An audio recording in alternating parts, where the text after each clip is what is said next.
सो मान लेते हैं कि मेरे पास कोई मिरर है जो इस तरीके से रैंडम शेप सरफेस है इसका।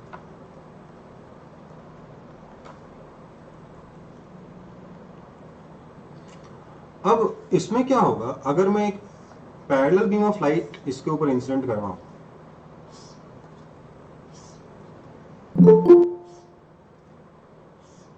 अगर कोई पैरेलल बीम ऑफ लाइट भी इसके ऊपर आके इंसिडेंट होती है तो क्या होगा, क्योंकि हर एक पॉइंट पर नॉर्मल का डायरेक्शन अलग अलग है। देखो यहां पर नॉर्मल ऐसे है, यहां पे नॉर्मल ऐसे है, यहाँ का नॉर्मल हल्का ऊपर है, यहाँ का नॉर्मल फिर से हल्का नीचे है, यहाँ का नॉर्मल बहुत ही हल्का सा ऊपर की तरफ है, यहाँ का नॉर्मल ऑलमोस्ट इंसिडेंट रे के डायरेक्शन में ही है। So what will we have, we will see that this light ray will reflect in this direction, this will reflect in this direction, it will reflect in this direction, ये इधर जाएगी, ये इधर जाएगी और ये अपना पाथ रिट्रेस कर जाएगी, राइट? है ना? देखिए प्लीज इस डायग्राम को एग्जैक्टली कॉपी करने की कोशिश मत करिएगा, है ना? अपने हिसाब से बस रैंडम शेप बनाइए, उसके ऊपर इंस्टेंट लाइट बना देंगे। तो क्या हुआ, हर एक जगह पर लॉ ऑफ रिफ्लेक्शन फॉलो होगा, but even after that, even though the incident rays are parallel, the reflected rays are not, right? Yes और नो? Yes sir. तो ये कॉन्सेप्ट, क्या कॉन्सेप्ट है कि हमेशा जो लाइट का जो रिफ्लेक्शन होगा वो लोकल नॉर्मल के हिसाब से, ओके बेटा? किसके हिसाब से होगा? लोकल नॉर्मल के हिसाब से होगा, उस पॉइंट पे नॉर्मल के हिसाब से होगा, ठीक है बेटा? चलो आगे बढ़े फिर। यस। अब कर्व सरफेस में हमें एक ही सरफेस पढ़ना है, कौन सा? Spherical mirror. क्या पढ़ना है? Spherical mirror. अगर हम रिफ्लेक्शन एट स्फेरिकल मिरर देखें तो क्या होने वाला है समझो। पहले तो स्फेरिकल मिरर बनेगा कैसे? बेसिकली हम लोग क्या करने वाले हैं, एक ग्लास का हॉलो स्फीयर, क्या लेंगे? Hollow glass sphere. ये उसका लेट से सेंटर है, ये उसका रेडियस है, ठीक है? इसके बाद हम इस स्फीयर को ऐसे करके एक प्लेन से कट कर देंगे, तो एक बड़ा पार्ट बनेगा, एक छोटा पार्ट बनेगा। इस छोटे वाले पार्ट को अगर हम दोबारा से देखें तो ये ऐसा दिखेगा, आया ना? आया ना? Yes sir. नहीं, ये ऐसा नहीं दिखेगा, ये एक्चुअली कुछ 3D शेप है, बट स्फीयर है, सर्कल को थोड़ा ना काटा है। ये कुछ ऐसा दिखेगा, राइट? डायग्राम थोड़ा और अच्छा बनाया जा सकता था, बट अल्टीमेटली दिखने वाला ऐसा ही है, आया ना? नाउ इसमें ये जो अंदर वाला पार्ट है इसको हम बोलते हैं कनकेव साइड। क्या बोलते हैं? Concave side. और बाहर वाले पार्ट को क्या बोलते हैं? Convex side. यहां तक कोई आपत्ति? मेरे ख्याल से नहीं होनी चाहिए। So I have a spherical mirror जिसमें से मैंने ये पार्ट निकाल लिया। देखो अब इस पार्ट को मैं बार बार इतना कॉम्प्लेक्स नहीं बनाने वाला हूं, आगे से मैं इसी को ऐसे ही ड्रॉ करने वाला हूं। ये कनकेव साइड हो गया और ये कन्वेक्स साइड, ओके? नाउ अगर मैं, यहां तो कॉपी हो गया? यस। अगर मैं उस पार्ट को लूं और इसके कन्वेक्स साइड को सिल्वर कर दूं, सिल्वरिंग कर दूं इधर, तो कनकेव साइड रिफ्लेक्टिंग हो जाएगा, है ना? तो इसको हम क्या बोलेंगे? Concave mirror. उसी में अगर मैं कनकेव साइड को सिल्वर कर दूं तो आपका ये कन्वेक्स साइड रिफ्लेक्टिंग हो जाएगा, और हम कन्वेक्स मिरर, इसे क्या बोलेंगे, कन्वेक्स मिरर। ये सब तो बचपन में बहुत बार पढ़ चुके हो, 2 या 3 बार पढ़ चुके हो, है ना? हाँ सर। Yes sir. तो आगे बढ़ते हैं। अब इस मिरर से रिलेटेड कुछ डेफिनेशंस, ठीक है, स्फेरिकल मिरर से रिलेटेड कुछ डेफिनेशंस, ठीक है, शुरू करें। Yes sir. देखो मैं डेफिनेशंस को वर्ड बाय वर्ड नहीं लिखवाने वाला हूं, मैं शॉर्ट में बस मैं सिर्फ नाम लिख दूंगा, आपको डेफिनेशन खुद ही लिखना है, ठीक है। तो डेफिनेशंस के बारे में बात करते हैं। दोनों मिरर एक बार बना लेते हैं, फिर डेफिनेशन बनाएंगे।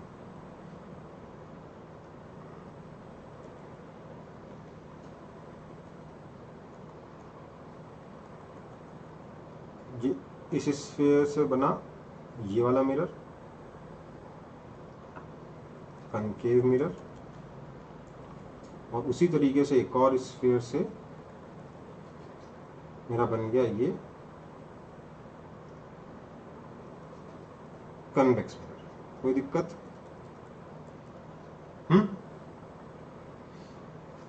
तो सबसे पहली डेफिनेशन है आपकी सेंटर ऑफ कर्वेचर, क्योंकि आप ऑलरेडी क्लास 10th में भी ये सारी डेफिनेशन लिख चुके हो और ऐसा कुछ डिफिकल्ट डेफिनेशन भी नहीं है जो मतलब बहुत ज़्यादा आपको परेशान करे, इसलिए मैं बस डायग्राम में रिप्रेजेंट कर दे रहा हूँ। सेंटर ऑफ कर्वेचर का मतलब क्या है, जिस स्फीयर का ये मिरर पार्ट है उस स्फीयर का सेंटर, क्या लिखोगे, the centre of the sphere of which mirror is a part. तो ये हो गया आपका सेंटर ऑफ कर्वेचर। दूसरा डेफिनेशन किसका होगा, सर ये हो जाएगा radius of sphere, same to same definition है, radius of curvature, sorry radius of curvature क्या होगा, the radius of the sphere of which mirror is a part. तो ये आपका हो गया रेडियस आर, ये हो गया सी, ये हो गया आर। ओके, इसके बाद अगली डेफिनेशन है पोल की। क्या है, पोल। तो पोल की डेफिनेशन क्या है, mid point of the reflecting surface, reflecting surface का मिड पॉइंट। ओके बेटा, ये हो गया आपका पोल। कोई दिक्कत, रिफ्लेक्टिंग सरफेस का मिड पॉइंट, पोल। इसको आता है अपर्चर। अपर्चर क्या है, diameter of the reflecting surface. ये जो रिफ्लेक्टिंग सरफेस बना है ना, इसका जो डायमीटर है ये कहलाएगा आपका अपर्चर। ये जो रिफ्लेक्टिंग सरफेस का डायमीटर है ये कहलाएगा आपका अपर्चर। ओके बेटा, कोई दिक्कत?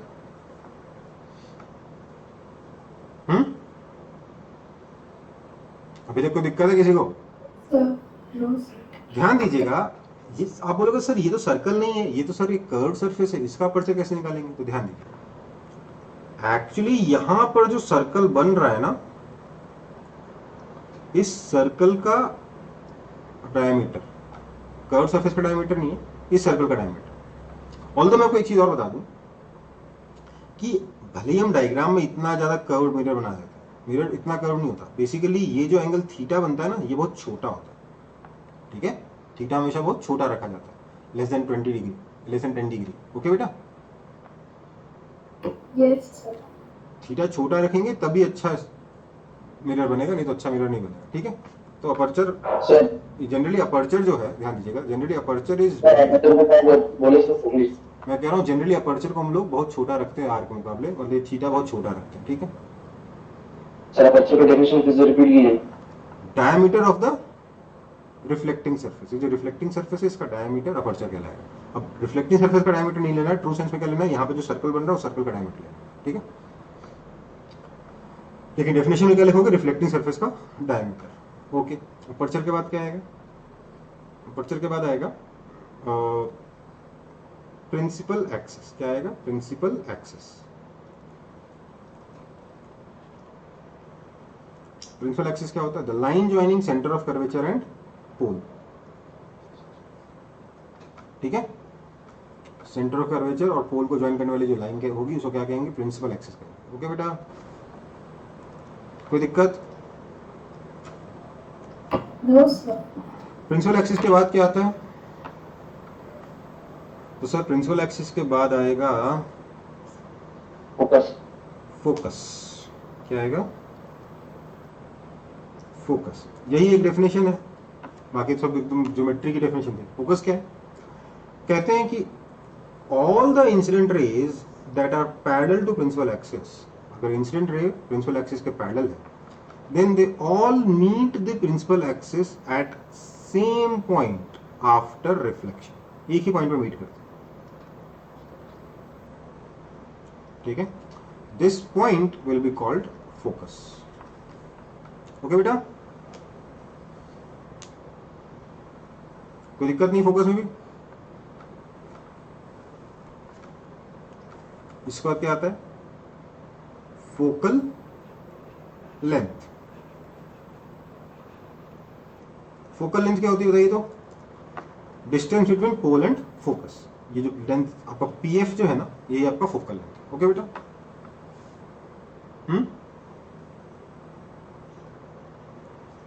और क्या डेफिनेशन आएगी? इसका डेफिनेशन आएगी सर फोकल प्लेन की। Focal plane. अच्छा, इसमें क्या होगा? ये कनकेव मिरर में तो ऐसा होगा। कन्वेक्स मिरर में अगर इंसिडेंट रे, कन्वेक्स मिरर में इंसिडेंट रे इधर से नहीं आ सकती क्योंकि ये रिफ्लेक्टिंग सरफेस ये वाला नहीं है, ये वाला है। इसलिए इंसिडेंट रे कैसे आएगी? इधर आएगी। होगा क्या? ये इंसिडेंट रे यहां पर नॉर्मल ड्रॉ करोगे तो ऑब्वियसली सेंटर से पास होगा, उसको आगे बढ़ाओगे तो यहां से लाइट ऐसे रिफ्लेक्ट होकर जाएगी, और इसको अगर आप पीछे की तरफ एक्स्ट्रापोलेट करोगे तो यहां पे मीट करेगा। ये पॉइंट क्या कहलाएगा? फोकस कहलाएगा। ठीक है? जनरली ये जो फोकल लेंथ, अच्छा फोकल लेंथ मैंने बताया तो, लेकिन उसकी वैल्यू नहीं बताई। ये जो फोकल लेंथ होता है वो जनरली मिरर के लिए, ध्यान दीजिएगा, मिरर के लिए फॉर्मूला होता है r/2। लोग लेंस के लगाने चले जाते हैं। मिरर के लिए फोकल लेंथ का फॉर्मूला कितना होता है? r/2 होता है। ओके बेटा, इसको हम डिराइव भी करेंगे, डोंट वरी। समझ में आ गई बात? अगला है फोकल प्लेन। फोकल प्लेन क्या होता है? तो सर ये एक प्लेन है। प्लेन कौन सा? जैसा नाम ही दिख रहा है फोकल प्लेन, तो ऐसा प्लेन होगा जो फोकस से पास होगा। तो सर फोकस एक पॉइंट से पास होने वाला तो इनफाइनाइट प्लेन होता है ना? है ना? तो फोकस से पास होने वाला कौन सा प्लेन? तो बेटा वो वाला प्लेन जो प्रिंसिपल एक्सिस के परपेंडिकुलर है। ठीक है, समझ में आई बात? फोकल प्लेन कौन सा प्लेन होगा? ये वाला प्लेन होगा। बता बना देता हूं यहाँ पे, वो वाला प्लेन जो फोकस से पास हो और प्रिंसिपल एक्सिस के परपेंडिकुलर। ओके, समझ में आया? Yes, sir. चलो फिर, ये आपके डेफिनेशंस हो गए रिलेटेड टू, अच्छा मिरर। एक चीज छूट गई, इसको ये वाला फोकस का डेफिनेशन बता देना। क्या लिखोगे? All the incident rays parallel to principal axis meet or appear to meet at same point on focus, this so same point on principal axis, this point will be called focus. okay बेटा? Concave के case में meet करेंगे, convex के case में appear to meet करेंगे। ठीक है बेटा? कोई दिक्कत? तो पूरा से रुकिए हुआ।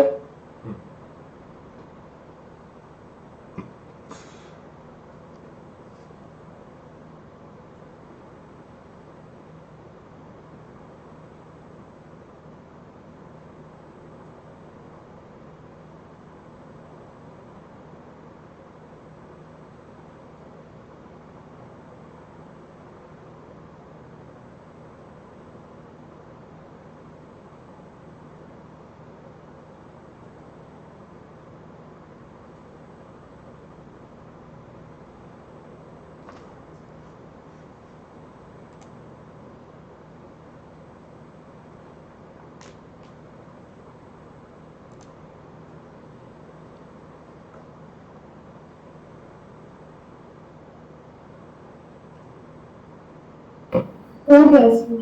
हो गया? ठीक, आगे बढ़े फिर। Yes, sir. चलो फिर फोकल प्लेन हो गया। नेक्स्ट क्या करेंगे हम लोग?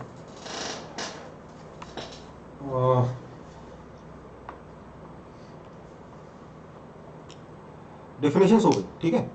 अब फोकल लेंथ एक बार डिराइव कर लेते, या उससे पहले एक क्वेश्चन कर लेते। एग्जाम्पल ये है कि ये हमारे पास एक कनकेव मिरर है,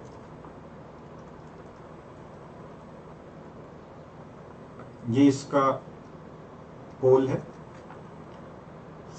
ये प्रिंसिपल एक्सिस है, क्योंकि यहां कहीं पर सेंटर है। एक लाइट रे है जो इंसिडेंट होती है प्रिंसिपल एक्सिस के पैरेलल ऐसे, और सेंटर और इसके पॉइंट ऑफ इंसिडेंस को अगर मैं कनेक्ट करूं तो ये वाला एंगल जो थीटा है, this theta is equal to 60 degree. Okay, समझ में आई बात? ओके, इसका रेडियस आपको दे रखा है r, रेडियस कर्वेचर कितना दे रखा है? r दे रखा है। क्वेश्चन है, इफ द लाइट रे passes through a point, अच्छा नहीं, क्वेश्चन में दूसरे क्वेश्चन में कंफ्यूज हो गया, दूसरा क्वेश्चन, सॉरी, passes through, दो क्वेश्चन मिक्स कर दिया मैंने, मैं जो क्वेश्चन पूछना चाह रहा हूँ वो चेंज है थोड़ा सा। इफ द लाइट रे passes through pole after reflection, या if light ray comes to pole after reflection, find theta, ये क्वेश्चन।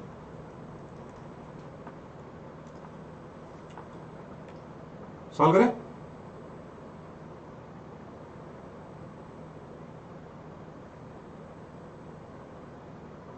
जल्दी से सॉल्व करिए।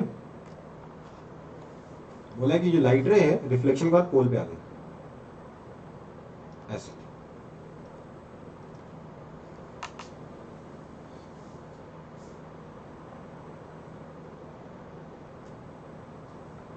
वो लोग ऐसा हो क्या सकता है? तो फोकस, ये तो फोकस से जाएगी ना, हाँ है ना?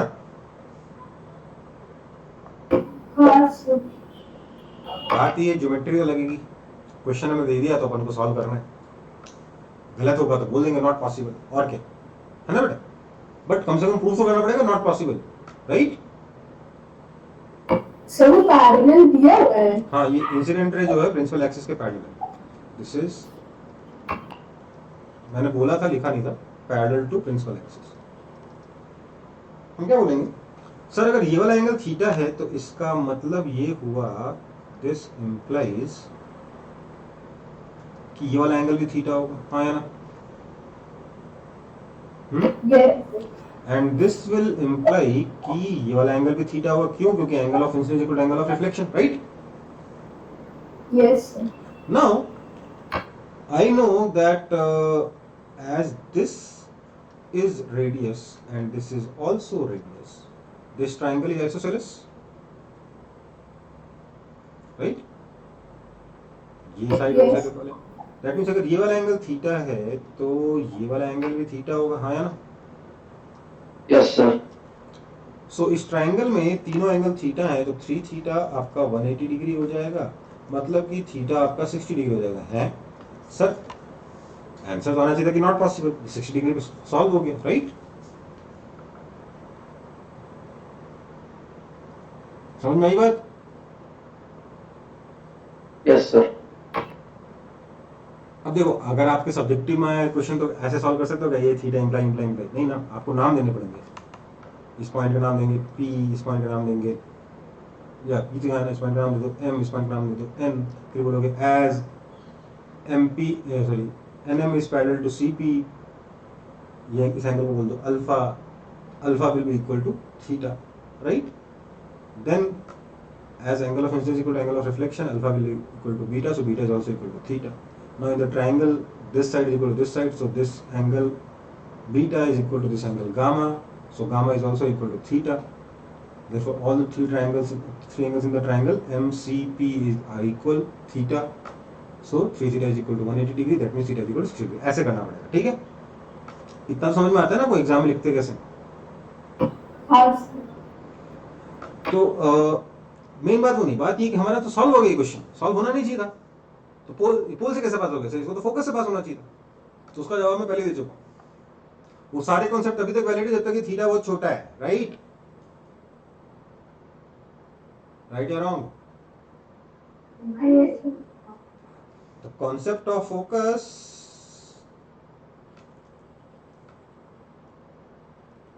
is only valid if theta is small. ठीक है, concept of theta is valid, concept of focus is only valid if theta is small. That is for paraxial rays. अब आप बोलोगे सर पैराक्सियल रेज का मतलब क्या होता है?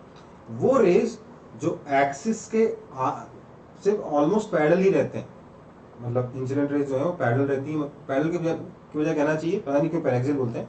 इसके आसपास ही रहती है, इससे दूर नहीं जाती. मतलब आपका जो अपर्चर है ना, that has to be very very less than radius of curvature. Okay, समझ में आई बात? तो उस केस के लिए प्रूफ कर देते हैं एक बार कि फोकल लेंथ कितना होता है, अपने आप कन्विंस हो जाएंगे. हाँ है ना? हाँ सर. कॉपी हो गया? Yes sir. टोटल टॉपिक हमारा डेरिवेशन फॉर फोकल लेंथ.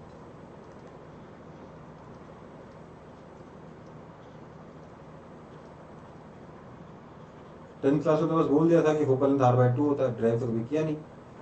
अभी डिराइव करेंगे. ये है आपका पोल, ये आपका सेंटर, एक इंसिडेंट रे ऐसे आई, रिफ्लेक्ट होके ऐसे गई. अरे यार ये बड़ा बकेरा तो.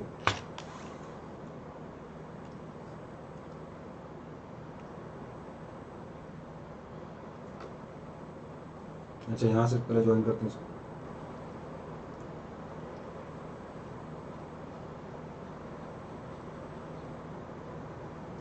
ठीक है. नाउ अगर ये वाला एंगल थीटा है तो ये वाला एंगल भी थीटा होगा. हाँ या ना? राइट राइट या wrong? Right. So that means कि ये वाला एंगल भी थीटा आएगा. बिल्कुल पिछली बार की तरह जा रहा है ना? ये फोकस है, इसको मैं m बोल देता हूं. कोई दिक्कत? So I can say that triangle FCM is isosceles. क्यों? These two angles are equal, है ना? Which means CF is equal to FM, right? है ना? कोई दिक्कत? इसको मैं L मान ले रहा हूं. कोई दिक्कत? तो ये भी L हो गया, ये भी L हो गया. कोई दिक्कत है?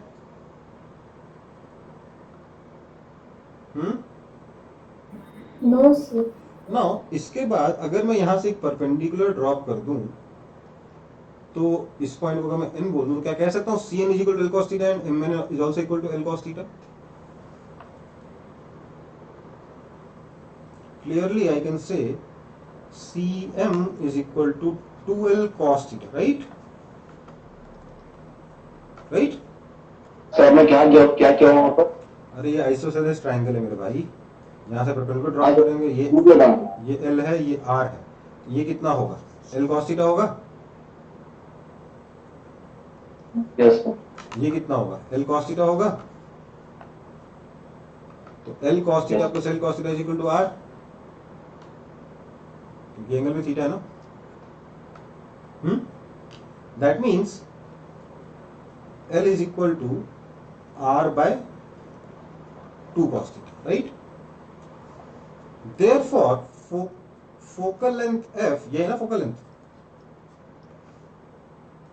ये है ना focal length F.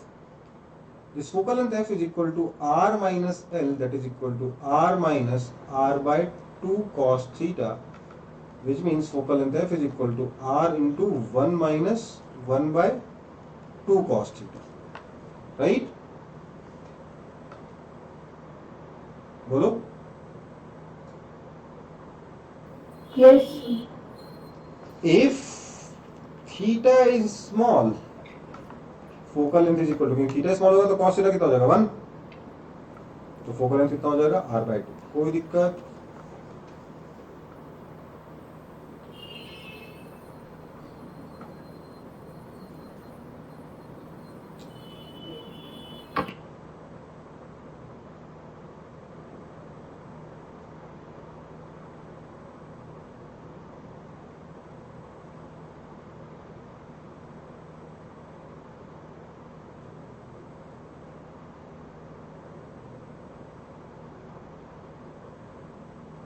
Okay, sir.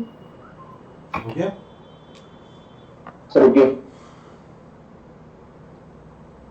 ध्यान दीजिएगा, एज थीटा इंक्रीजेस ये कॉस थीटा छोटा होता जाएगा, ये क्वांटिटी छोटी होती जाएगी, 1 में से छोटी सॉरी थीटा अगर इंक्रीज करेगा तो कॉस थीटा डिक्रीज करेगा, डिनोमिनेटर डिक्रीज करेगा तो ये 1/2 कॉस थीटा इंक्रीज करेगा, 1 में से बड़ा नंबर सब्ट्रैक्ट होगा तो 1 में से बड़ा नंबर सब्ट्रैक्ट होगा तो क्या होगा, ये नंबर छोटा होता जाएगा और फोकल भी छोटा होता जाएगा। थीटा की वैल्यू अगर 60 डिग्री डाल दूं तो कॉस थीटा हाफ हो जाएगा, ये 1 - 1 हो जाएगा, 0 हो जाएगा। ओके, वही बात था ना पिछले केस में। हाँ सर।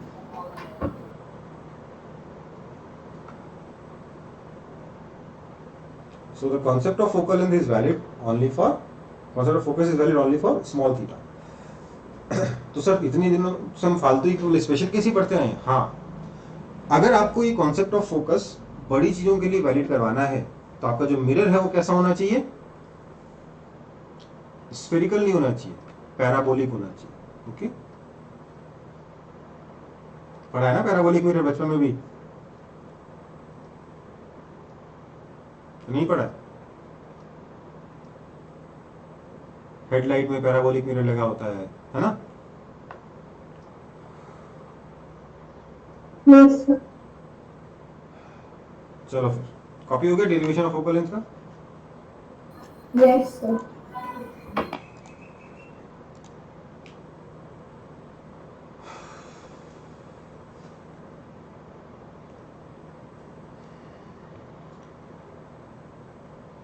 चलो फिर इसका आता है कॉन्सेप्ट प्रिंसिपल रेज का।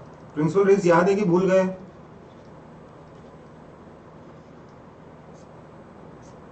एक्चुअली आप इस चैप्टर का 80% पोर्शन क्लास 10th में पढ़ चुके हो, सिर्फ कुछ ही पोर्शन हैं जो क्लास 12th में अलग से हैं, और आप लोगों को क्लास 12th में फिर से पूरा क्लास 10th पढ़ाना पड़ता है, उसमें ज़्यादा टाइम लगता है। तो प्रिंसिपल रेज याद है? बताइए, यस याद है? जनरली हम लोग 4 तरीके की प्रिंसिपल रेज बनाते हैं। प्रिंसिपल रेज का मतलब क्या है, बेसिकली हमें इमेज कहाँ बनेगी ये पता लगाने के लिए कितनी रेज चाहिए, 2 चाहिए।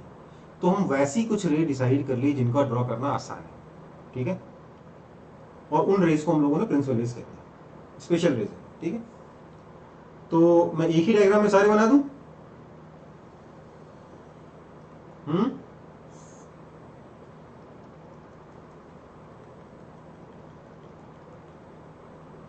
ये मेरा पोल है, ये सेंटर है, ये फोकस है, ठीक है। कौन कौन सी रेज होती हैं सर? अगर इंसिडेंट रे प्रिंसिपल एक्सिस के पैरेलल आएगी तो रिफ्लेक्टेड रे फोकस से पास होगी, है ना? यस। तो फोकस की डेफिनेशन, फोकस की दूसरी डेफिनेशन क्या है कि अगर इंसिडेंट रे फोकस से आएगी तो रिफ्लेक्टेड रे प्रिंसिपल एक्सिस के पैरेलल हो जाएगी, कोई दिक्कत नहीं ना? तीसरी रे क्या है? तो तीसरी रे है कि अगर इंसिडेंट रे सेंटर ऑफ कर्वेचर से आएगी तो, क्योंकि अरे वहां क्यों ले गया, कहीं और लेके जाते ना। अगर इंसिडेंट रे सेंटर से आएगी तो क्योंकि सेंटर से पास होने वाली लाइन नॉर्मल होती है, इंसिडेंट रे नॉर्मल के लॉन्ग इंसिडेंट होगी तो अपना पाथ रिट्रेस कर जाएगी, राइट? आया ना? यस और चौथी रे कौन सी होगी सर? अगर इंसिडेंट रे पोल पे आएगी तो, क्योंकि पोल का नॉर्मल प्रिंसिपल एक्सिस है, इसलिए अगर ये वाला एंगल थीटा होगा तो रिफ्लेक्टेड रे भी सेम एंगल प्रिंसिपल एक्सिस से बनाते हुए निकलेगी, सेम एंगल थीटा बनाते हुए निकलेगी। ये हमारे पास 4 प्रिंसिपल रे है। ओके, रे डायग्राम बनाने के लिए हम इन 4 में से किसी का यूज करते हैं, किसी 2 का। ओके बेटा, मैंने कनकेव के लिए बनाया, कन्वेक्स के लिए खुद से बना लोगे? बना लोगे? चलो शॉर्ट में बना देता हूँ। ये कन्वेक्स मिरर है, तो ऐसा मिरर बनाऊंगा तो दिक्कत हो जाएगी, थोड़ा साफ मिरर बनाना पड़ेगा। ये कन्वेक्स मिरर है, ये पोल, ये प्रिंसिपल एक्सिस, यहाँ सेंटर, यहाँ फोकस,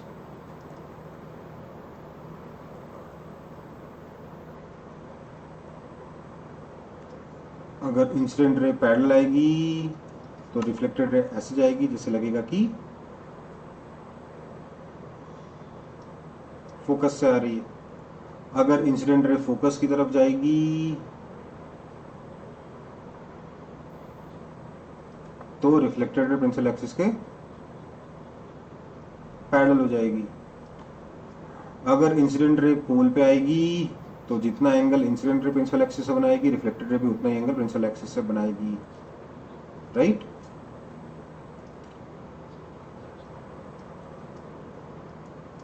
और अगर इंसिडेंट रे सेंटर की तरफ जाती है तो रे अपना पाथ रिट्रेस कर जाएगी, राइट। ओके, ध्यान देने वाली बात यह है कि कनकेव मिरर में incident side and reflected side दोनों, मतलब फोकस और centre of curvature incident side पे भी है, रिफ्लेक्टेड साइड पे भी है, मतलब बेसिकली दोनों एक ही साइड है। और मिरर, कन्वेक्स मिरर के केस में फोकस और centre of curvature incident side या रिफ्लेक्टेड साइड पे नहीं, मिरर के पीछे, राइट।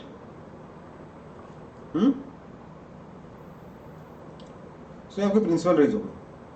ओके बेटा,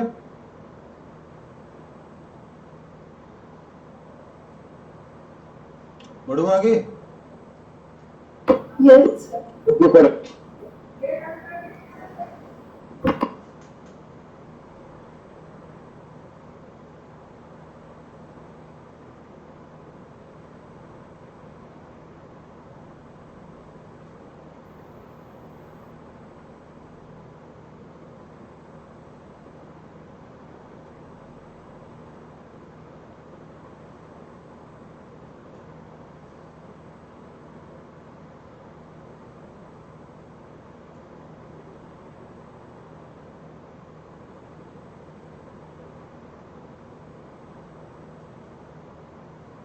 हो गया यार, अब इसमें टाइम वेस्ट मत करो प्लीज, आगे बढ़ाओ।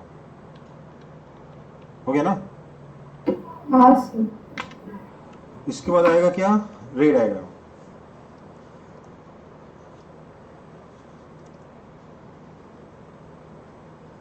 बेसिकली हम लोग रेस का यूज करके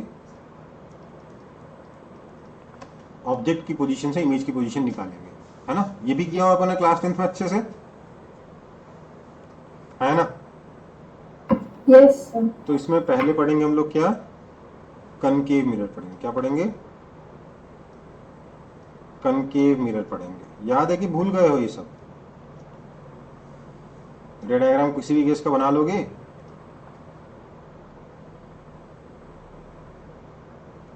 नहीं बना पाएंगे, कोई बात नहीं। केस 1,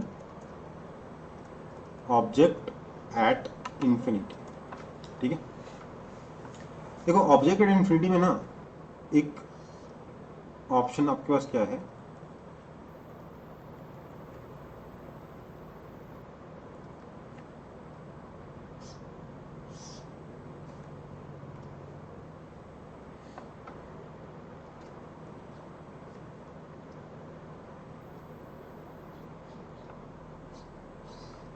कि आप एकदम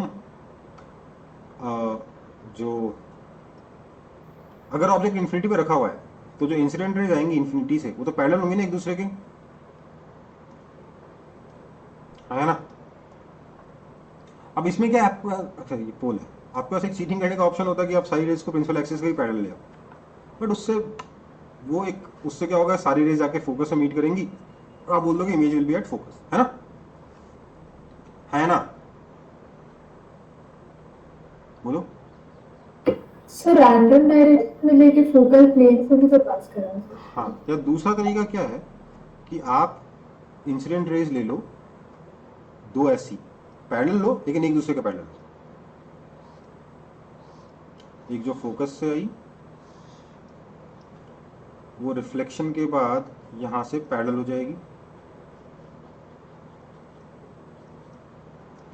और दूसरी ले लो पोल पर, या सेंटर में भी ले सकते हो, कोई बड़ी बात नहीं।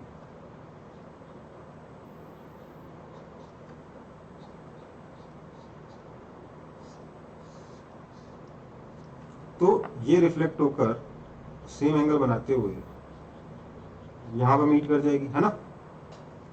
सो आपकी जो इमेज बनेगी वो ऐसी हो जाएगी, राइट। राइट या रॉन्ग? Yes sir. तो ऐसे में आपकी इमेज कैसी है? सबसे पहले तो एट फोकस है ना। रियल है कि वर्चुअल है? सर रिफ्लेक्टेड रेज है ना, कन्वर्जिंग है, इसलिए क्या है ये? रियल इमेज है। इन्वर्टेड है कि इरेक्ट है? इन्वर्टेड। इन्वर्टेड है। इस पे मैं बाद में चर्चा करूंगा, वैसे इन्वर्टेड लिखते हैं, आपकी बुक में भी इन्वर्टेड लिखा रहता है, पर इससे बाद में चर्चा करेंगे। चौथा है हाईली डिमिनिश्ड।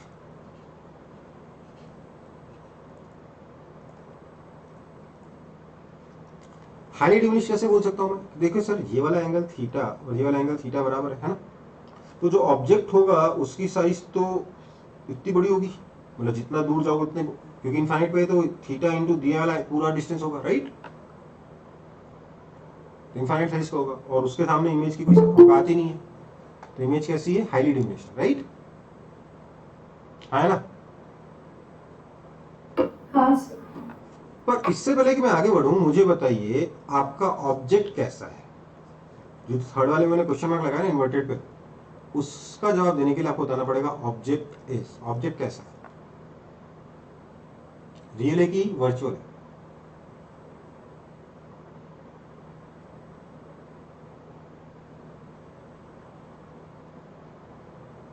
सर रियल होगा। देखो, इंसिडेंट रेज ना तो कन्वर्जिंग है ना डाइवर्जिंग है, मतलब रियल है कि वर्चुअल है किसने देखा? इंफिनिटी जाके चेक किसने किया? समझ में आई बात? हाँ सर। पर अब इंफिनिटी का आप क्या मीनिंग निकालते हो इस पर डिपेंड करता है। अगर आप सिर्फ इंसिडेंट रेज के हिसाब से बता रहे हो और बोल रहे हो कि इंसिडेंट रेज परफेक्टली पैरेलल है, तो then you can not comment about the nature of object. ध्यान दीजिएगा, ये दोनों के बीच में थोड़ा सा भी अगर यहाँ पर जो इंफिनिटी जाके ये अगर एंगल ऐसे थीटा बनाए या अल्फा बनाए थे, कन्वर्ज डाइवर्जिंग रेज है, तब तो ऑब्जेक्ट रियल है ना। और अगर एकदम 0.00000001 डिग्री से भी ये कन्वर्ज हो रहे हैं तो ऑब्जेक्ट वर्चुअल है, राइट। राइट या रॉन्ग? राइट। अगर ये वाला एंगल अल्फा जिस तरीके से डायग्राम में दिख रहा है, अगर ये एंगल अल्फा पॉजिटिव है, तब तो ये रियल ऑब्जेक्ट है। स्टार के बारे में बात कर रहे हैं हम, सन के बारे में बात कर रहे हैं, राइट। लेकिन अगर ये अल्फा नेगेटिव हो गया, मतलब तो उस केस में क्या होगा? ये एक रेज ऐसे आ रही है, ऑब्जेक्ट पीछे हो, राइट। उस केस में इमेज कैसा, ऑब्जेक्ट कैसा हो जाएगा? वर्चुअल हो जाएगा, राइट, है ना।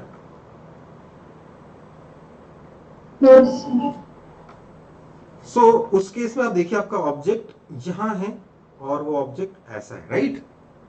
सो इमेज इरेक्ट है कि इन्वर्टेड है?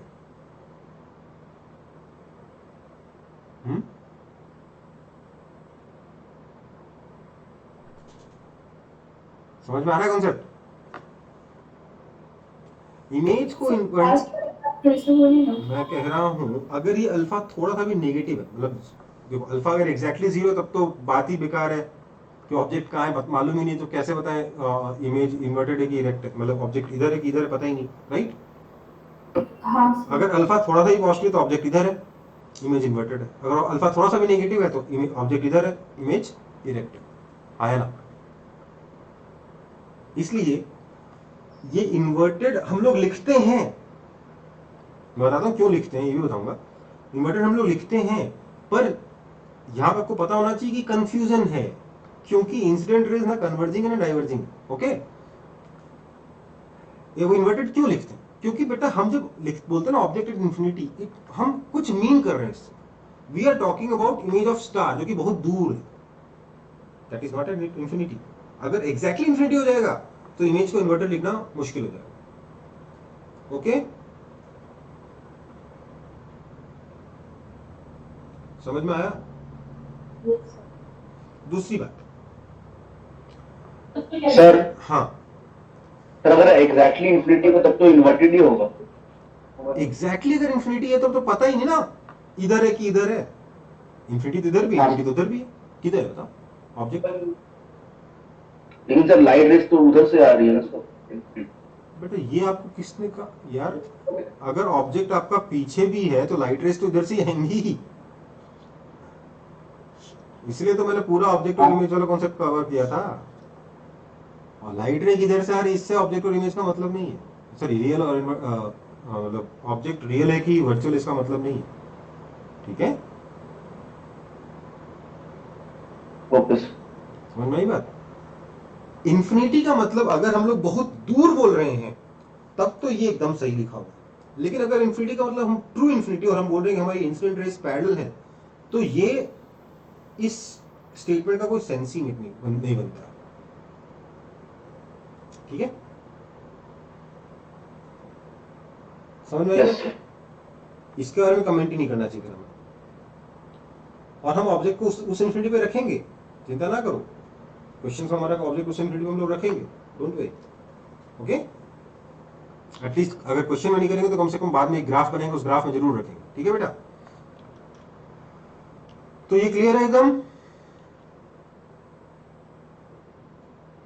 अगर एग्जाम में आएगा तो क्या बोलोगे? इन्वर्टेड। मैं एक चीज और बता देना चाह रहा हूं, साइज ऑफ इमेज कितना है is equal to F theta, जहां थीटा क्या है? Angle subtended by object at pole. ठीक है, अगर ये ऑब्जेक्ट अगर आप देखो तो फोकस पे कितना एंगल सबटेंड किया? थीटा। तो इमेज कितना बना? इतना बड़ा बना। थीटा तो छोटा ही है, इतना बड़ा ऑब्जेक्ट थोड़ा रख दोगे, राइट? इनफाइनाइट साइज का ऑब्जेक्ट थोड़ा होगा, कुछ ना कुछ तो उसका फाइनाइट साइज होगा। ये थीटा छोटा होने वाला है इसलिए, है ना? और अगर थीटा छोटा होगा तो ये साइज कितना हो जाएगा? Radius F into angle theta, right? ऐसे मैं इसका बहुत ही स्पेशल केस बनवा रहा हूँ। अगर मैं जनरल केस बनाऊंगा तो डायग्राम थोड़ा सा डिफरेंट बनेगा, बट डजंट मैटर। हमको ये समझ में आना चाहिए कि साइज ऑफ इमेज कितनी है, एफ थीटा। ओके बेटा,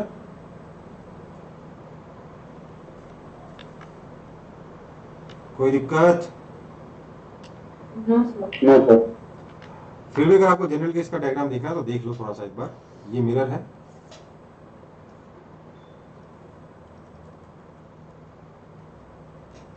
मान लीजिए यहां पर एक ऑब्जेक्ट है इनफाइनाइट डिस्टेंस पे, तो उससे मतलब इनफाइनाइट डिस्टेंस पे ऑब्जेक्ट ऐसा है। ठीक है, ठीक है, ये एंगल लेट से थीटा है। तो क्या होगा, मैं एक काम कर रहा हूं, दोनों रेस को अलग अलग कलर से ड्रॉ कर दे रहा हूं। ये येलो रे है और ये वाली पिंक रे। आगे अभी तो मैंने व्हाइट से बना दिया, आगे मैं पिंक और येलो से बनाऊंगा। क्या होगा, येलो रे अलग पॉइंट की इमेज बना रही है और पिंक रे अलग पॉइंट की इमेज बना रही है, इतना ध्यान रखना, है ना? राइट या रॉन्ग? यस। येलो रे इस पॉइंट की इमेज बनाएगी, पिंक रे इस पॉइंट की इमेज बनाएगी। अब येलो रे इस पॉइंट की इमेज कहां बनाएगी? अगर ये आपका फोकस है तो येलो रे इमेज बनाएगी आपके फोकस पर ही। फोकस पे कहां बनाएगी? तो सर अगर मैं ये वाला एंगल अल्फा मान लूं तो ये वाला एंगल भी अल्फा होगा, और येलो रे उस पॉइंट की इमेज यहां बनाएगी, हाँ या ना? बोलो। Yes sir. और ये जो पिंक रे है, ये पिंक रे इस पॉइंट की इमेज यही एंगल थीटा बनाते हुए निकलेगी और इमेज बनाएगी पिंक रे यहां पर, राइट? राइट या रॉन्ग? Right sir. सो उसकी इमेज ऐसी बनी, उस ऑब्जेक्ट की इमेज ऐसी बनी, इन्वर्टेड बनी। उसका साइज कितना हुआ? Distance F into angle theta.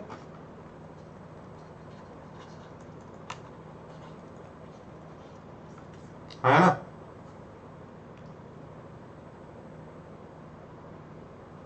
Yes sir.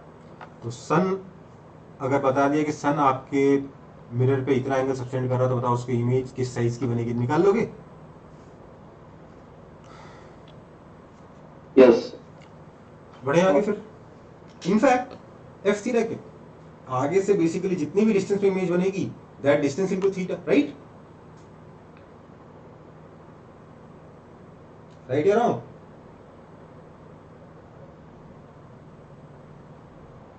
Right sir. ठीक है, तो कॉपी कर लो।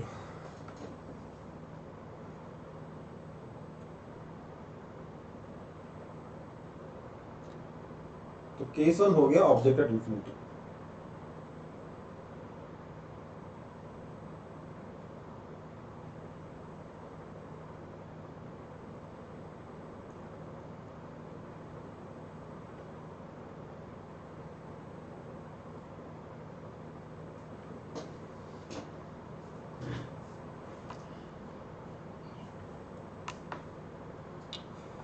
समझ में आ गया नहीं क्वेश्चन, मतलब ये सिचुएशन?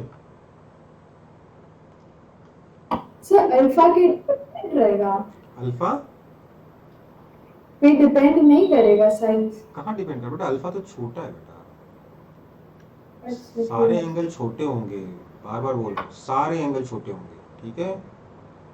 तब हमारा ये स्फेरिकल मिरर के अप्रोक्सीमेशन काम करेंगे, नहीं तो कोई काम नहीं करेगा, ठीक है? मुझे पता है आप बोल रहे हो सर लाइन तो ऐसी है, एंगल ऐसा है, यही नहीं कह रहे हो आप? लाइन ऐसी नहीं है, हाँ लेकिन वो एंगल बहुत छोटा है। बोले सर। हो गया, आगे बढ़े। अगर एंगल बढ़ा कर दिया और बोला कि इमेज फोकस से बनी, तो आप जो कह रहे हो कॉन्सेप्ट लगाना पड़ेगा, ठीक है? पर मैं अभी उस पर नहीं जा रहा। तो अगला क्वेश्चन क्या होगा? एग्जाम्पल नहीं, अगला केस था ना, एग्जाम्पल में केस था, केस 2। केस 2 कौन सा होगा बेटा? ऑब्जेक्ट बिटवीन इंफिनिटी एंड सी, या फिर ऑब्जेक्ट बियॉन्ड सी, राइट? बना लोगे डायग्राम इसका खुद से? ये इजी केस है, राइट? नहीं बनाओगे, ठीक है भैया। किसी में कुछ कोई काम खुद से नहीं करना, सारा काम सर कर देते हैं।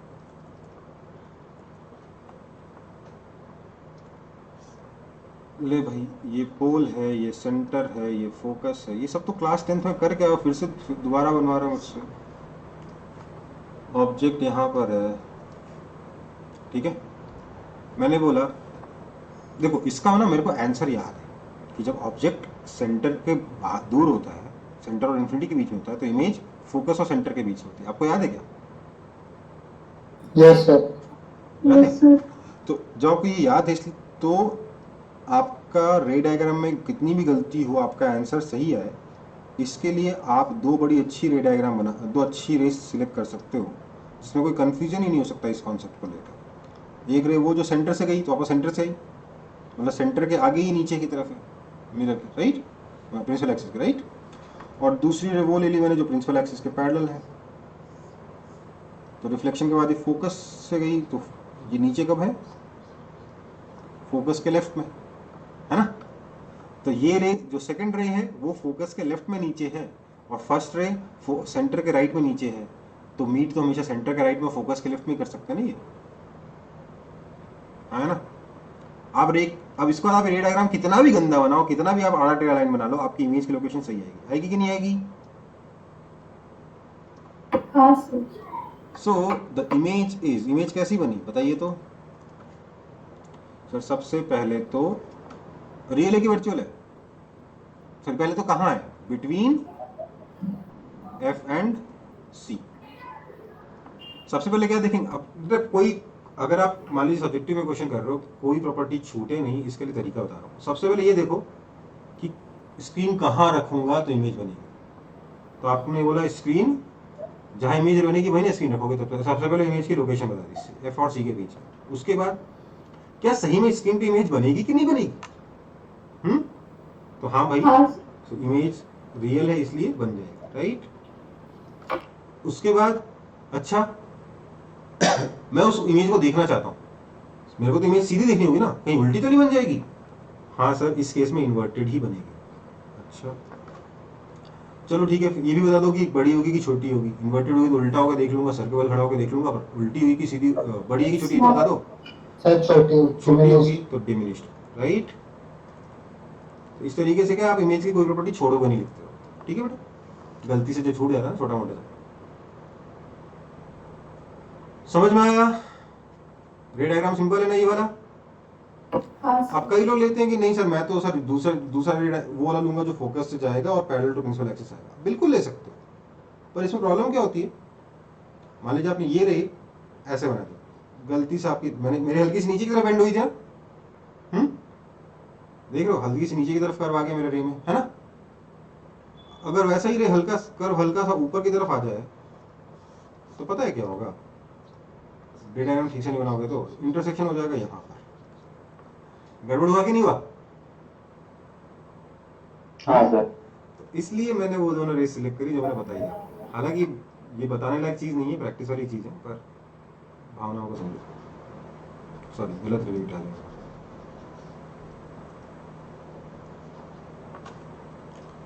ठीक है, समझ में आया कि नहीं? अगला केस देखते हैं, केस 3। देखो, अगर सब्जेक्टिव में इसका रे डायग्राम बनाने को आ गया, ऑब्जेक्ट एट सी, तो इसका रे डायग्राम अगर आपको फ्री हैंड बनाना है तो देयर इज नो वे कि आपका रे डायग्राम सही बने। ओके, फ्री हैंड रे डायग्राम इसका सही नहीं बनता। इसका रे डायग्राम अगर बनाने को आ गया तो उसमें आपको अगर फ्री हैंड बनाना है तो आपको थोड़ी सी चीटिंग करनी पड़ती है, और वो चीटिंग शायद आप में से ज्यादातर लोगों को ऑलरेडी आती है। आती कि नहीं आती? क्योंकि हमें आंसर पहले से मालूम है कि अगर आपका ऑब्जेक्ट सेंटर पे है तो इमेज भी सेंटर पे बनने वाली है, हाँ या ना? Yes sir. चीटिंग ये है कि फोकस आप पहले ड्रॉ ही मत करो, बनाओ ही मत। हमें मालूम है कि इमेज सेंटर पे बनने वाली, उल्टी बनने वाली और सेम साइज की बनने वाली। याद है कि नहीं याद? याद होना चाहिए। याद है? सेम साइज की बनी, थोड़ी सी छोटी बनी। चलो अब क्या करो सर, एक रे ऐसे बनाइए जो प्रिंसिपल एक्सिस के पैरेलल आई है। ठीक है, इस रे को आप पास इससे मैच करा दीजिए।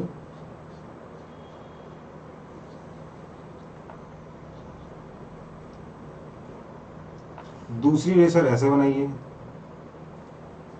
जो प्रिंसिपल एक्सिस से, सॉरी, रिफ्लेक्ट होने के बाद प्रिंसिपल एक्सिस के पैरेलल हो गई हो। उसको आप उससे करस्पॉन्डिंग आप एक इंसिडेंट रे बना दीजिए, इसको इसको जोड़ते हुए।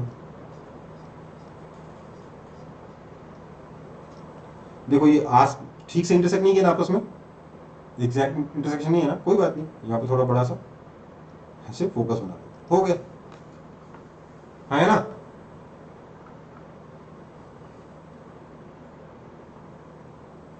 ये तो पोल है, मैं इधर एफ क्यों लिख रहा हूँ बार बार? ठीक है बेटा, यस सर। सो ऑब्जेक्ट अगर सेंटर पे है तो इमेज कहाँ है? सबसे सेंटर पहले पे। एट सी। दूसरा, सच में स्क्रीन पे बनेगी क्या इमेज? हाँ सर बनेगी, क्योंकि रियल इमेज है, क्योंकि रिफ्लेक्टेड रेज कन्वर्जिंग है। तीसरा सर, इन्वर्टेड बनेगी, उल्टा होके देखना पड़ेगा आपको। हाँ, दिखेगी सेम साइज, राइट। केस 4 अब आप खुद से ड्रॉ कर लोगे? हाँ। ये खुद से करो यार, कुछ तो काम छोड़ो, कम करो मेरा। केस 5,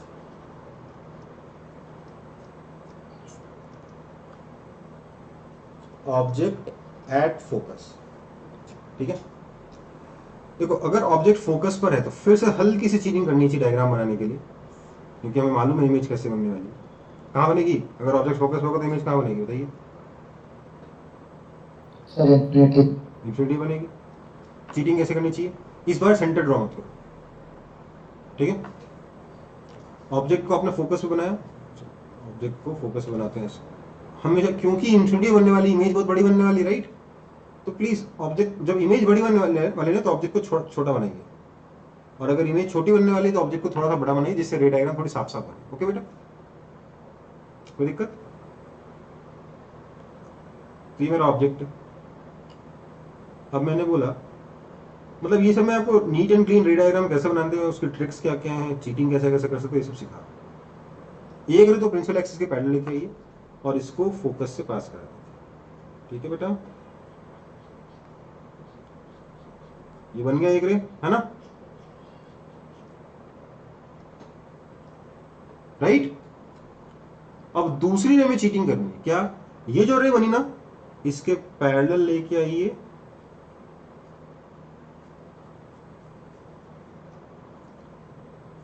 तो रिफ्लेक्टेड रे भी इसी रास्ते से चली जाएगी पैरेलली उसके, और कभी मीट नहीं करेगी, है ना?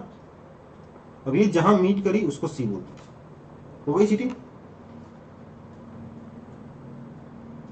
समझ में आया कि नहीं आया?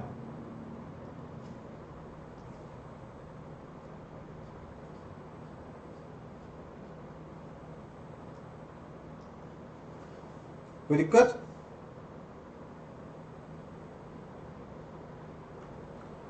सो दिस इमेज इज, बताइए इमेज कैसी है? Sir, at infinity. इंफिनिटी भी स्क्रीन रखनी पड़ेगी सर। तो बताओ, तो रियल बनेगी स्क्रीन पे, सच में इमेज बनेगी कि नहीं बनेगी? किसने देखा सर? पता Sir, नहीं, virtual. पता नहीं सर, क्योंकि इंफिनिटी है सर। रिफ्लेक्टेड रे सर ना कन्वर्जिंग ना डाइवर्जिंग बता नहीं सकते। तो ऐसे में हम लोग ना रियल ही मान लेते हैं। जैसे पिछली बार रियल लिया था ना ऑब्जेक्ट को रियल, वैसे इसमें भी रियल लिखते रियल, होता नहीं रियल। ठीक है। तीसरा इन्वर्टेड, अगर रियल लिखा है तो इन्वर्टेड होगा ही होगा, और Highly enlarged. Highly magnified. ठीक है।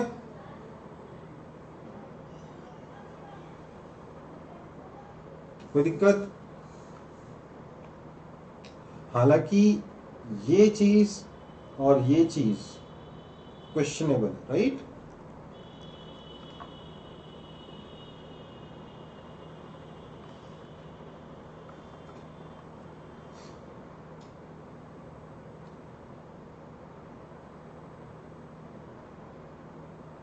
बहुत टाइम पास हो रहा है आज की क्लास में।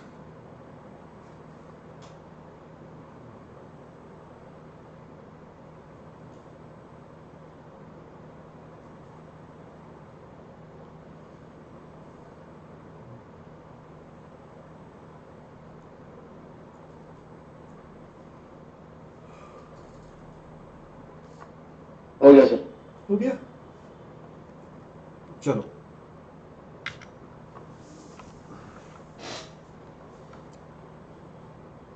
Case 6, object between pole and focus. अगर ऑब्जेक्ट फोकस और पोल के बीच में तो क्या होगा?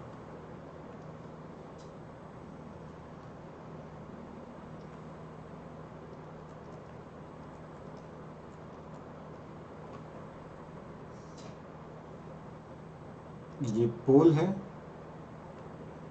ये सेंटर है, और ये दोनों के बीच में फोकस है। अगर ऑब्जेक्ट फोकस और पोल के बीच में है तो बेटा एक बार फिर से बता दूं कि इमेज आपकी बड़ी बनने वाली है, इसलिए मैं ऑब्जेक्ट को थोड़ा छोटा ही लेने वाला हूं, बहुत बड़ा नहीं लूंगा। ठीक है। अब इससे इमेज कैसे बनाए, तो मैं एक चीज बताता हूं। एक रे तो बेटा आप वो ले लीजिए जो फोकस से आ रही है। सर इससे क्या फायदा होगा? इससे एक बहुत बड़ा फायदा होने वाला है। इससे एक फायदा ये होने वाला है कि देखो बेटा, जब भी आप एक फोकस से पास होने वाले इंसिडेंट रे लेते हो ना, तो वो रे हमेशा एक फायदा करा देती है। क्या? इमेज की साइज फिक्स कर देती है ना? है ना? बोलो। इमेज बनेगी तो इसी साइज की बनेगी ना, कहीं भी बने, इधर बने बनेगी तो इसी साइज की, क्योंकि ये रे प्रिंसिपल एक्सिस के पैरेलल है, राइट? राइट या रॉन्ग? ये लाइन ये रही बहुत काम की इमेज की साइज बताने के लिए, ठीक है? तो एक तो ये होगा। अब क्या है, ये जो दूसरी रे कौन से लेंगे? दूसरी रे आप सेंटर से ले सकते हो, पर वो इतना दूर है कि मेरे को ड्रॉ करने में मन नहीं कर रहा है, आलस आ रहा है, तो मैंने पोल वाला ले लिया, मेरी इच्छा।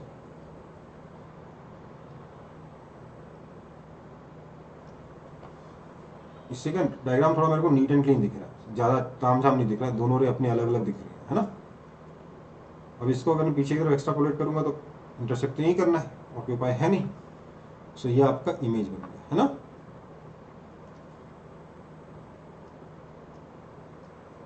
तो इमेज कैसी कहाँ है? बिहाइंड द मिरर, या फिर कहना चाहिए मिरर के कन्वेक्स साइड पर, है ना? दूसरा कैसी है? वर्चुअल, यहाँ स्क्रीन रखेंगे तो वहां स्क्रीन के ऊपर को लाइट तो आएगी नहीं, तो इमेज तो दिखनी नहीं है, क्योंकि रिफ्लेक्टेड रेज क्या है? डाइवर्जिंग है। तीसरा एनलार्ज्ड, इरेक्ट है, पहले इरेक्ट लिखते हैं, चौथा एनलार्ज्ड। बेटा ये मेरा प्रोसेस है, मतलब मैं ऐसे सोचता हूँ, तो मेरे को कोई पॉइंट कोई मिस नहीं होता मेरे से। इरेक्ट है और एनलार्ज्ड, ठीक है बेटा? कोई दिक्कत?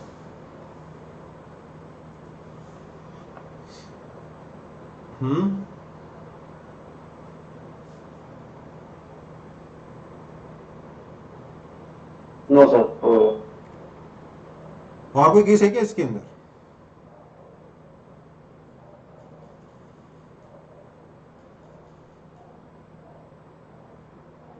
No sir.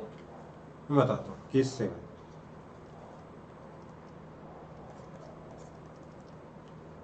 Object at P और near to P, near P, okay, pole के बहुत पास में, ठीक है? तो देखो आप पोल के इतने पास चले गए, इतने पास चले गए, इतने पास चले गए कि मिरर तो फ्लैट हो गया, है ना?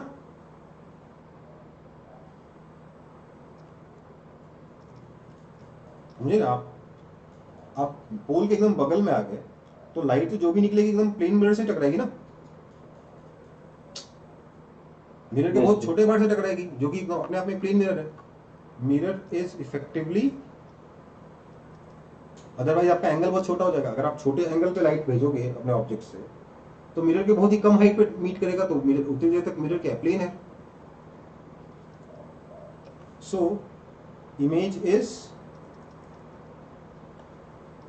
सबसे पहले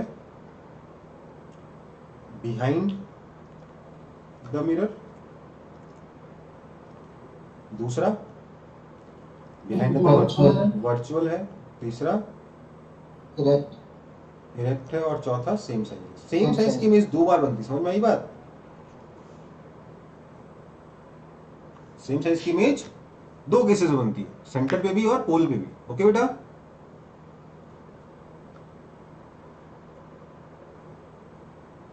ओके, और कोई केस है क्या?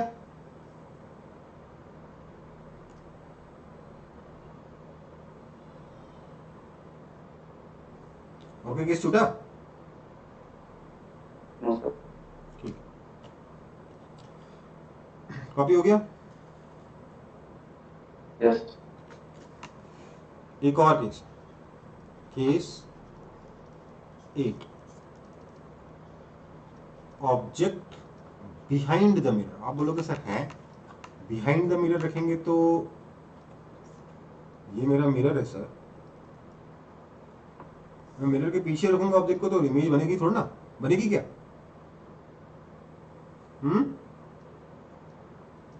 बोलो।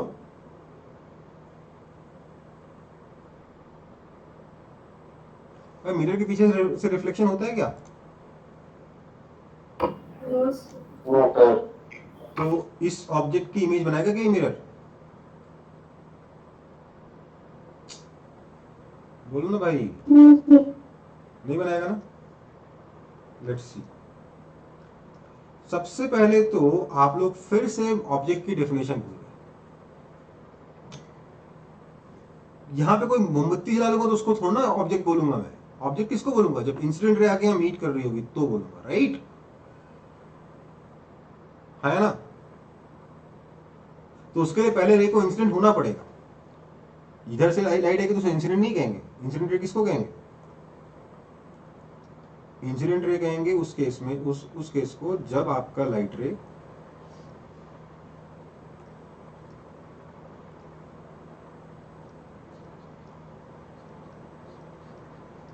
एक लाइट रे ऐसे आए तो ये लाइट रे रिफ्लेक्शन का कैसे जाएगी? फोकस हो जाएगी, है ना?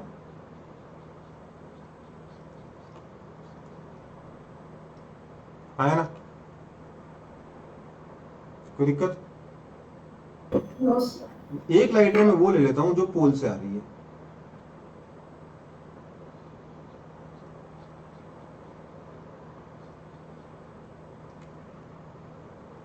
तो रिफ्लेक्शन का आधी लाइट रे ऐसे जाएगी,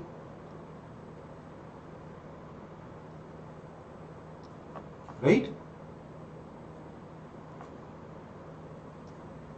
सो आपकी जो इमेज बनी वो ऐसी बनी, है ना?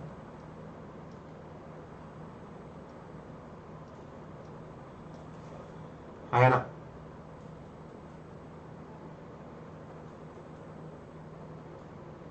सो द इमेज सॉरी, पहले तो ऑब्जेक्ट कैसा है? ऑब्जेक्ट आपका वर्चुअल होगा, तभी पीछे रख सकते हो, राइट? पीछे वाला ऑब्जेक्ट वर्चुअल होगा। इमेज कैसी? इमेज इज सबसे पहले तो बिटवीन एफ एंड पी। दूसरा क्या? रियल है, क्योंकि जो रिफ्लेक्टेड रेज है वो कन्वर्ज हुई है यहाँ पे। वैसे भी इमेज रिफ्लेक्टेड साइड पे बनी है तो रियल है। तीसरा इरेक्ट है, और चौथा डिमिनिश्ड है ना? समझ में आया कि नहीं आया समझ में? ये तो पिछला केस का ऐसे है, ऑपोजिट है। हाँ, देखो सारे तो एक दूसरे के रिवर्स केस ही है ना। इंफिनिटी का एफ पे तो एफ का इंफिनिटी पे, सी और इंफिनिटी के बीच वाला एफ और सी के बीच में तो एफ एंड सी के बीच वाले का सी और इंफिनिटी के बीच में, है ना? एफ एंड पी के बीच वाले ऑब्जेक्ट का पीछे, तो पीछे वाले ऑब्जेक्ट का एफ एंड पी के बीच में, हाँ या ना?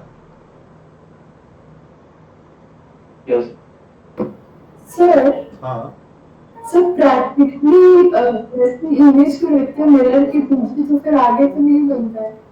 अरे यार मैं आपको वर्चुअल ऑब्जेक्ट रखने के बारे में बात कर रहा हूँ। वर्चुअल ऑब्जेक्ट कैसे रखूंगा, आपको एक एग्जांपल दिखा देता हूँ। ये एक लेंस है, यहाँ पर लेट से पैरेलल लाइट्स आ रही हैं, तो इनसे इनिशियली ऑब्जेक्ट क्या है, बहुत दूर दूर पर है। यहाँ पर इसका फोकस है लेंस का, ठीक है? और मिरर मैंने यहाँ रख दिया।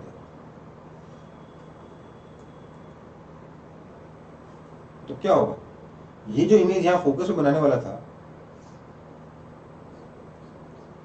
वो इमेज इस मिरर के लिए तो ऑब्जेक्ट है ना भाई? हाँ सर, और कैसा ऑब्जेक्ट है?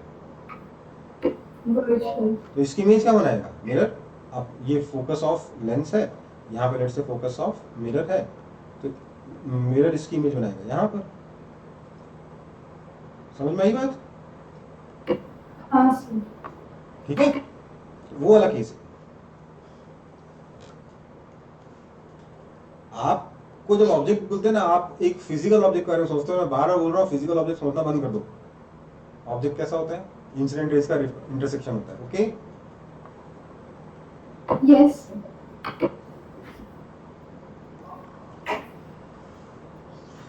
आगे बढ़ते हैं, बढ़े आगे। Yes sir. देखो यार, दो बड़ी ही काम की रेज है इमेज की लोकेशन और इमेज की साइज निकालने के लिए, ठीक है? टू एक्स्ट्रा स्पेशलिस्ट हम ऑलरेडी पढ़ चुके हैं। दो एक्स्ट्रा स्पेशल रेज हैं जिनको थोड़ा ध्यान देना चाहिए। हमें पता होना चाहिए कि हाँ, इससे हमें कुछ क्वेश्चन ऐसे बन सकते हैं जो इस रे के बारे में खासतौर से बात कर रहे हैं, ठीक है?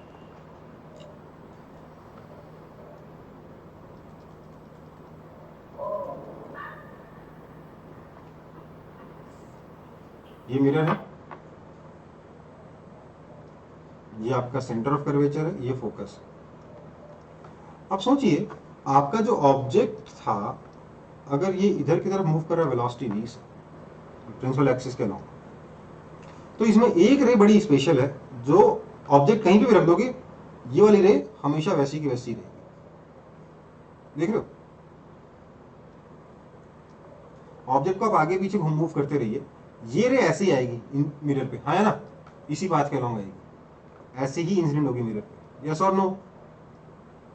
Yes. है ना।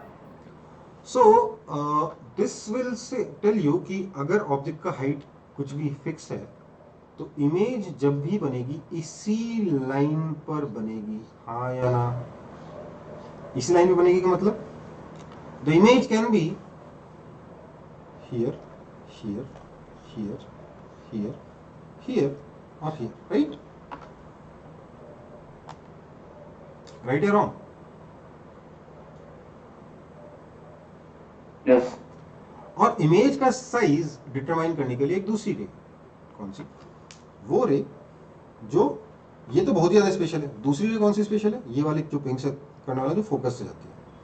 इसलिए ज्यादातर रे डायग्राम में आपको यही दो रेज बना के दिखाया जाता है। ज्यादातर बुक्स में जो रे डायग्राम बनाते हैं, मैं तो अलग अलग रेज यूज करता रहता हूँ, पर बुक्स में जो रे डायग्राम बनाते हैं उसमें जनरली यही दो रेज सबसे ज्यादा यूज की जाती है, क्योंकि ये रे एक बार में आपकी इमेज की साइज फिक्स कर देती है। इस बारे में हम ऑलरेडी थोड़ी देर पहले बात किए भी थे, है ना।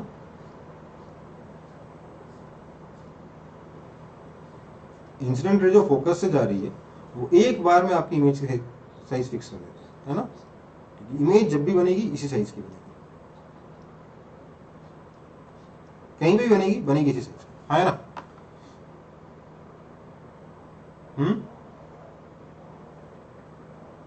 बोलो।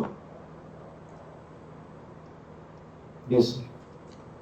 सो ये दो काफी स्पेशल है। येलो वाली तो बहुत ज्यादा स्पेशल है, क्योंकि अपन को बहुत अच्छे से बता रहा है कि अगर हमारा ऑब्जेक्ट ऐसे जा रहा है, इमेज पीछे जा रहा है ना। जब ऑब्जेक्ट, ध्यान दीजिएगा, जब ऑब्जेक्ट इंफिनिटी पे था, इमेज फोकस पे था, तो अब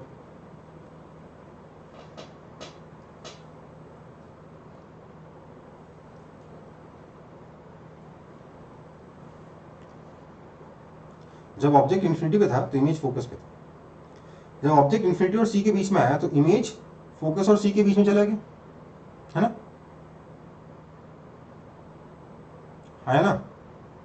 जब ऑब्जेक्ट सी पे पहुंचा तो इमेज सी पे पहुंच गया।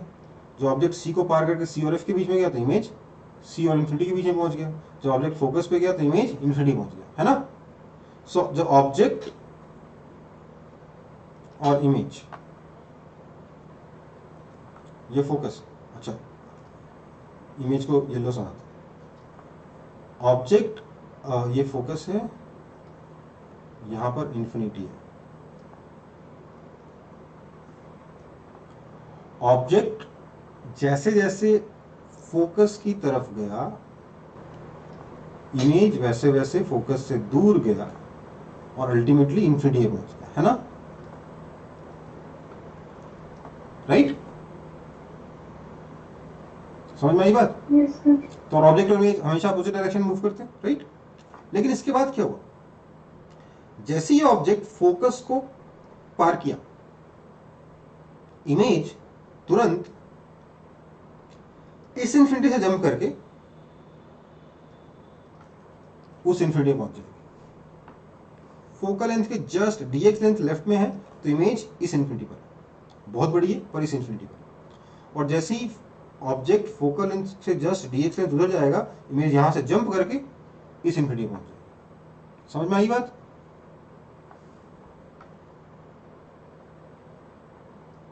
इस इंफिनिटी से उस इंफिनिटी तक। उसके बाद क्या होगा, ऑब्जेक्ट फोकस पर है तो इमेज इंफिनिटी पर है ना।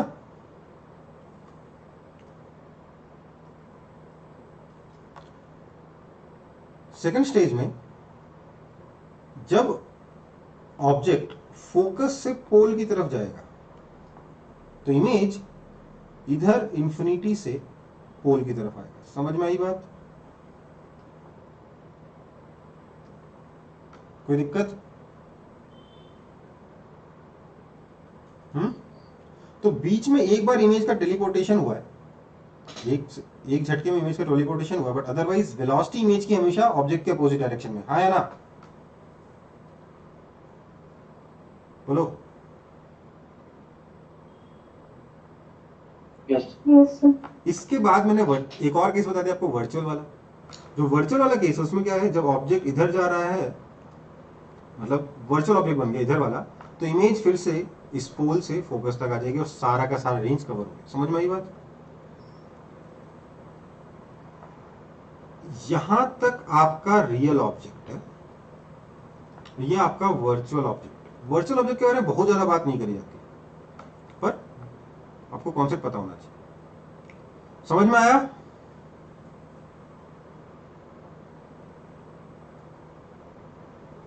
Yes sir. ऑब्वियसली जब इमेज मैंने यहां बनाई ना इन्फिनिटी, ये गलत बनाया मैंने, क्योंकि यहां पर इमेज कैसी है, इरेक्ट थी ना, फोकस भी इरेक्ट, राइट? मेरा फोकस और गोल के बीच में भी इरेक्ट इमेज बनी थी, है ना? हाँ या ना?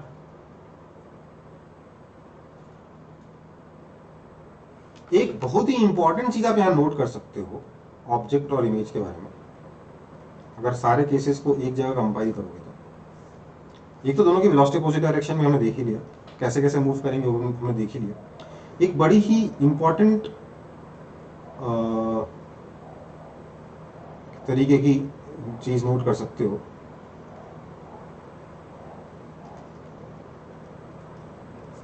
जब ऑब्जेक्ट रियल था और इमेज भी रियल था तो इमेज हमेशा इन्वर्टेड था। ऑब्जेक्ट रियल होते होते जब इमेज वर्चुअल हो गया तो इमेज कैसी बनी, इरेक्ट बनी।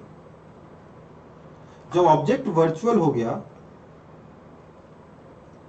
इमेज उस केस में रियल था, तो ये इमेज भी इरेक्ट थी। सिर्फ एक ही केस बच गया, वो क्या है कि दोनों वर्चुअल हो। वो कभी भी कनकेव केस मिरर में होता ही नहीं। वैसे में इमेज कैसी बनती है, इन्वर्टेड बनती है। ठीक है, तो अगर ऑब्जेक्ट और इमेज का नेचर सेम है तो इमेज इन्वर्टेड होगी, दोनों का नेचर अपोजिट है तो इमेज इरेक्ट होगी। कोई दिक्कत? मतलब real real and virtual virtual के केस में इन्वर्टेड इमेज है, रियल वर्चुअल और वर्चुअल रियल के केस में इरेक्ट इमेज है। ठीक है बेटा, याद रहेगा? हाँ सर।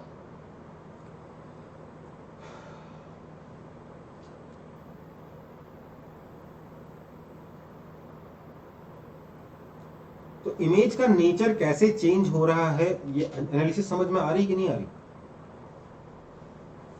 रे डायग्राम तो बचपन में भी पढ़ा था, पर ये एनालिसिस समझना जरूरी है। ठीक है, अब देखो इस वर्चुअल वाले केस को छोड़ दो। वर्चुअल वाला केस तो उतना ज्यादा कॉमन नहीं है ना, वो तो स्पेशल केस में पूछा जाएगा जिस क्वेश्चन में, उसी केस में। मतलब ये दोनों केस छोड़ दीजिए। ठीक है, तो आप लोग क्या पढ़ते हो, real image inverted, virtual image is erect, जो कि आधी बात, राइट? है ना? हाँ सर। लेकिन एक चीज बहुत जरूरी है, फॉर रियल ऑब्जेक्ट आपको ध्यान रखना चाहिए। फॉर रियल ऑब्जेक्ट क्या होता है, virtual image is erect, real image is inverted, right? ये ध्यान रखना चाहिए। यही वाला केस मैं आपको वापस दिख रहा हूं। रियल ऑब्जेक्ट के लिए वर्चुअल इमेज इरेक्ट होती है, रियल इमेज इन्वर्टेड होती है। ठीक है, कई बार मतलब ये अलग से ध्यान रखना चाहिए, तो क्लास 10 में भी कई लोग ध्यान रख लेते हैं। दूसरी बात ये समझनी चाहिए कि जब ऑब्जेक्ट रियल था, देखिए जरा, जब तक ऑब्जेक्ट रियल रहा, वर्चुअल को छोड़ दो, तब तक वर्चुअल इमेज एक ही केस में बनी, केस 6 में, और वो एनलार्ज थी, राइट? आया ना?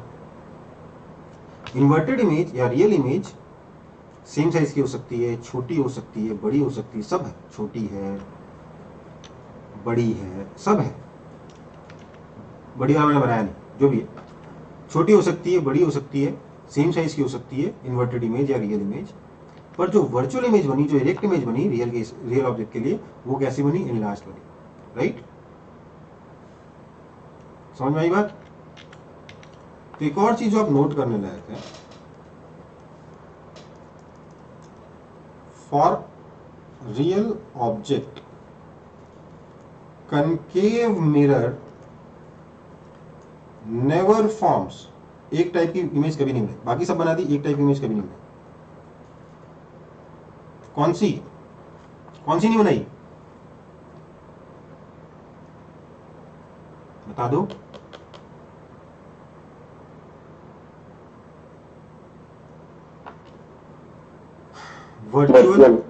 वर्चुअल तो बनाई, पर वर्चुअल डिमिनिश्ड इमेज और इरेक्ट डिमिनिश्ड इमेज, क्योंकि वर्चुअल और इरेक्ट तो एक ही चीज है ना रियल ऑब्जेक्ट के केस में।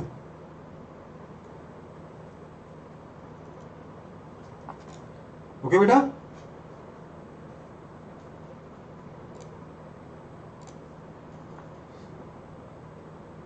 सबको समझ में आया? Yes, sir. वहीं अगर मैं कन्वेक्स मिरर का केस लूं, तो कन्वेक्स मिरर में अगर आप देखोगे तो रियल ऑब्जेक्ट के लिए दो ही केस ही बनते हैं, क्योंकि आपका फोकस यहां है, सेंटर यहां है। रियल ऑब्जेक्ट के लिए दो ही केस बनते हैं, एक तो ऑब्जेक्ट इंफिनिटी पर हो और दूसरा मिरर के सामने कहीं पर भी। क्यों?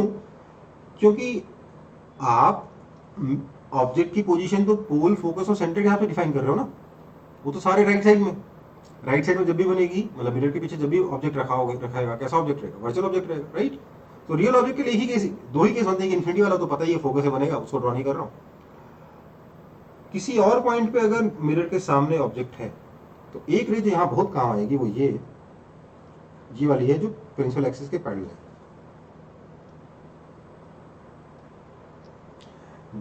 जैसे ये पैरेलल रे आपने बनाई, एक चीज फटाक से डिसाइड हो गया कि इमेज बनेगी तो इसी लाइन पे बनेगी, है ना? इसलिए अगर मैं दूसरी रे लेता हूं, दूसरी रे को मैं पोल से ड्रॉ करता हूं, पोल पे इंसिडेंट कराता हूं, क्योंकि अब बाकी मैं फोकस पे भी इंसिडेंट करा सकता था, पर उसमें क्या मेहनत ज्यादा है, मैंने पोल पे इंसिडेंट करा दिया, कॉस्ट को ज्यादा बचती है। रिफ्लेक्टेड इधर आई, इसको अगर मैं पीछे की तरफ एक्स्ट्रापोलेट करूंगा तो यहां पर इंटरसेक्शन आएगा। नेचुरल सी चीज है, क्योंकि ये रेड ऐसी टेढ़ी है, ये इमेज जो है ये छोटी होगी, हाँ या ना? राइट? सो इमेज कहां बनी? Between pole and focus, right? कैसी बनी? सर वर्चुअल है, इरेक्ट है और डिमिनिश्ड।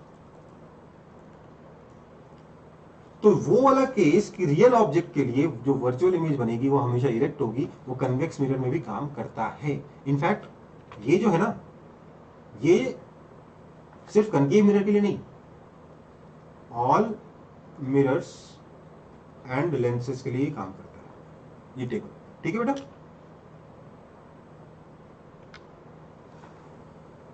सो इसमें क्या होगा, ऑब्जेक्ट जब इंफिनिटी से पोल तक जाएगा, इमेज फोकस से पोल तक आएगी, कोई दिक्कत? इसके बाद ध्यान दीजिएगा, इसमें वर्चुअल ऑब्जेक्ट के बहुत सारे केसेस बन सकते हैं, इसलिए मैं उनको ड्रॉ नहीं कर रहा, मैं सिर्फ आपको बता दे रहा हूं, हल्का फुल्का आइडिया देकर। वर्चुअल ऑब्जेक्ट को अगर आप पोल और फोकस के बीच में रख दोगे तो इमेज उसकी बनेगी रियल इन्वर्टेड एनलार्ज्ड। फोकस और सी के बीच में रख दोगे वर्चुअल ऑब्जेक्ट को तो उसकी वर्चुअल इमेज बनेगी बिटवीन सी एंड इन्फिनिटी। सी पर रख दोगे वर्चुअल ऑब्जेक्ट को तो उसकी सी पे इमेज बनेगी सेम साइज की इन्वर्टेड वर्चुअल की इन्वर्टेड इमेज वर्चुअल रहेगी। समझ में आई बात? बेसिकली मैं ये कहना चाह रहा हूं, जो कनकेव मिरर के केसेस है ना, सारे के सारे एज इट इज वहां कॉपी होंगे, बस हर जगह आप रियल ऑब्जेक्ट की जगह वर्चुअल ऑब्जेक्ट, रियल इमेज की जगह वर्चुअल इमेज की जगह रियल इमेज करोगे। ओके बेटा? ऑब्जेक्ट पी एंड एफ के बीच में मतलब मिरर के इस तरफ बनेगी इमेज। ऑब्जेक्ट फोकस और सेंटर के बीच में मतलब सेंटर के बियॉन्ड बनेगी। ऑब्जेक्ट सेंटर में मतलब इमेज सेंटर में बनेगी। ऑब्जेक्ट सेंटर एंड इन्फिनिटी के बीच में मतलब इमेज फोकस और सेंटर के बीच में। ऑब्जेक्ट इन्फिनिटी पे मतलब इमेज फोकस पे। समझ में आया? जो केसेस कनकेव मिरर के थे वो सारे के सारे कन्वेक्स मिरर में ऐसे कैसे कॉपी हो जाएंगे, बस ऑब्जेक्ट वर्चुअल रहेगा तो इमेज का नेचर भी रिवर्स हो जाएगा। इन्वर्जन और मैग्निफिकेशन सेम है, बड़ा छोटा है, इन्वर्टेड है कि इरेक्ट है, वो सेम है। ठीक है, समझ में आई बात? लेकिन वो सारे केसेस हमको ड्रॉ करनी नहीं करना, उसमें से एक भी केस ड्रॉ नहीं कर रहे हैं, इनफैक्ट बस आपको बता दे रहा हूं। ओके बेटा, तो आगे बढ़ो।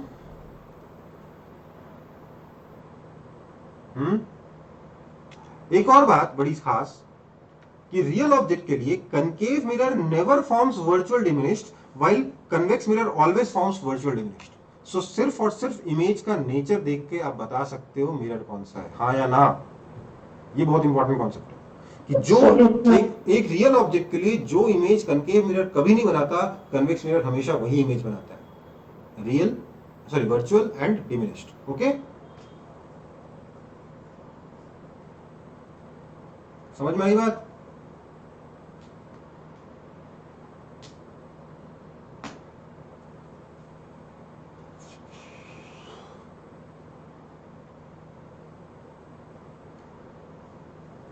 हो गया? Yes sir. चलो, तो अगला है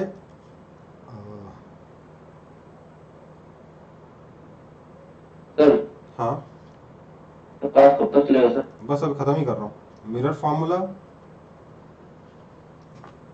इट्स डेरिवेशन एंड मैग्निफिकेशन, ये टॉपिक्स मैं नेक्स्ट क्लास में कराऊंगा। अभी आप इसको कॉपी कर लीजिए, ठीक है?